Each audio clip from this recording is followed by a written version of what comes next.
What's going on, guys? Welcome to Everything Always. My name is Michael Roman, aka Allfires. Now, we actually got a great update today about two characters that for a while there looked like they might not have a future in the MCU. It was actually a Hollywood trade in earlier this year amidst all of Marvel Studios' very public production woes that confirmed that Eternals 2 had been scrapped from pre-development as Marvel Studios moved towards only releasing movie franchises that basically serve major team-ups. Still, we had a bit of a comeback recently with Kevin Feige's quote from D23 that the Eternals was a great franchise and they'd be lucky to have them back. No one took that to mean, though, that they were rushing to put Eternals 2 on the next release slate announcement. But one film, however, that will be a part of that next slate announcement is Blade, and although apparently it's found its footing here recently, good quotes coming from everybody all around about the state of the project, there was a time there where it looked like it was going to be canceled, and you couldn't fault anybody for thinking so. Now, two major characters, parts of these franchises, in both Blade and obviously Black Knight Dane Whiteman, didn't have certain futures in the MCU, but today we're hearing a huge update about a scene that's going to make good on that Eternals post-credit scene and actually make good on the mandate we mentioned moments ago and set them on a course for a major team-up in the future, which we have updates on as well. We're breaking it all down, the latest on how Marvel Studios plans to cross over Black Knight and Blade and how it'll eventually lead to their futures in the MCU. But first, if you could grab the subscribe button, we do daily Marvel content at the channel, and that's all we do. So if that sort of thing's for you, hit the sub button, leave a comment down below.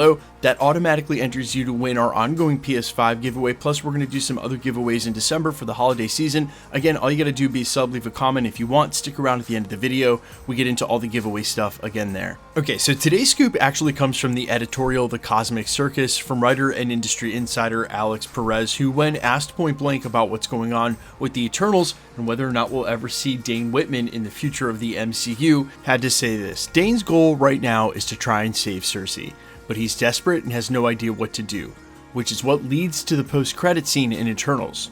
Where does the story go from there? Last I heard, Dane is meant to team up with Blade on the road to the Midnight Suns, and Blade will help train him with the Ebony Sword so he can become the Black Knight. He then also references a scoop from earlier where he talks about characters from, quote, across the pond. That's actually been corroborated by multiple sources, and we'll talk about what that looks like here in just a second. Now, there's a couple of interesting things about this scoop, but I think the most interesting is where and when this scene would take place, when they would actually show Blade crossing over with Dane Whiteman. We know that Blade's had at least 6 rewrites to the script, if they're not on their 7th at the moment, and with how they've struggled to craft that story and make a script that makes sense and that makes Mahershala Ali happy, I doubt that with the cancellation of Eternals 2 and them nowhere on the horizon in the MCU, at least for now, that they would bother to revisit Dane Whiteman and Black Knight, the Ebony Blade training, all of that, and during the Blade script. It just feels like something they honestly don't need to work into the film.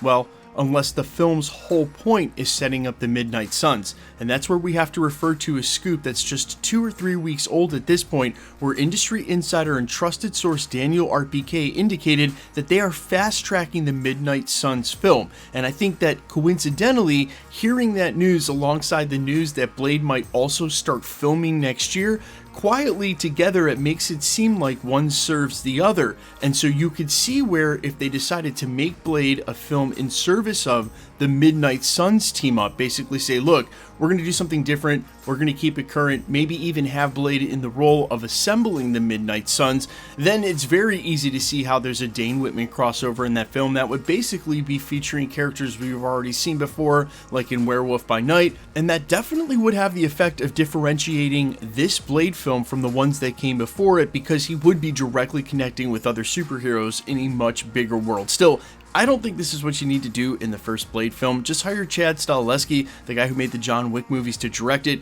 Go with mostly practical effects. Shoot this thing for under $50 million.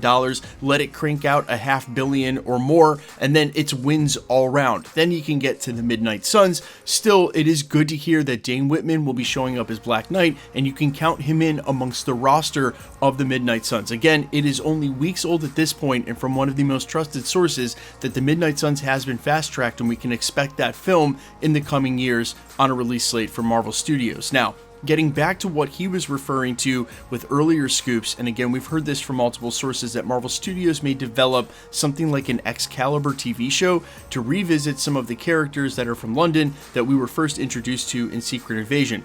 That show might include Captain Britain, who we've heard Henry Cavill may have been in talks with Marvel for a separate role than him being Wolverine.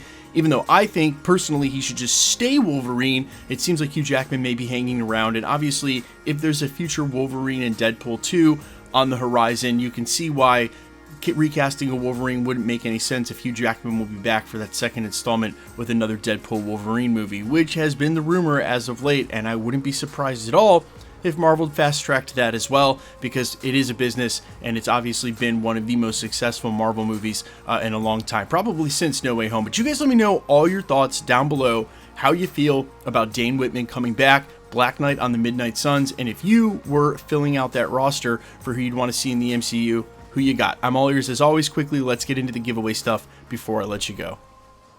Okay, we're still giving away PlayStation 5s at the channel, and we're still going to do that until the PlayStation 5 Pro comes out, then we'll switch over. We just gave one away for the finale of Agatha All Along, and we have another one coming up for the finale of What If, which goes live next season. Next year is actually going to be a banger, because we give one away with every Marvel release, and next year there's at least 6 or 7 of them.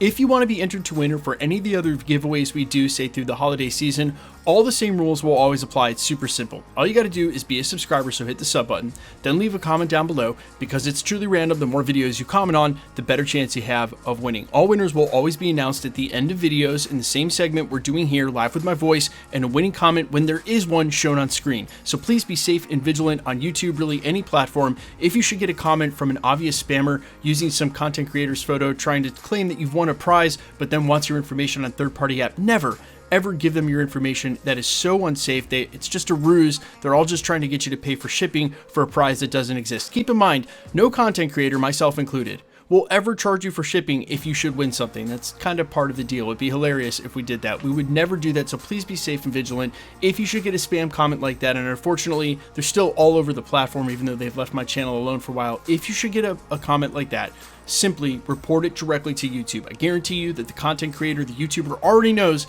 and by reporting it to YouTube, they will delete it even faster and the account, so not only has the comment gone from the page and you're helping that content creator out, but everywhere they've commented across YouTube will also now be gone. You're really just doing the entire YouTube community a service. The best way to keep up with the content at the channel has always been to hit the notification bell with all notifications turned on, and as always, if you like today's video, I'd appreciate it if you'd hit the like button. My name is Michael Roman. You can find me in a couple of places, Instagram and Twitter at I'mFires. You can also find me on Spotify, YouTube, Amazon, Apple, iTunes, under the name AllFires. And while I sincerely appreciate you checking out my music, thanks for checking this channel out. Stick around. We'll be posting again real soon.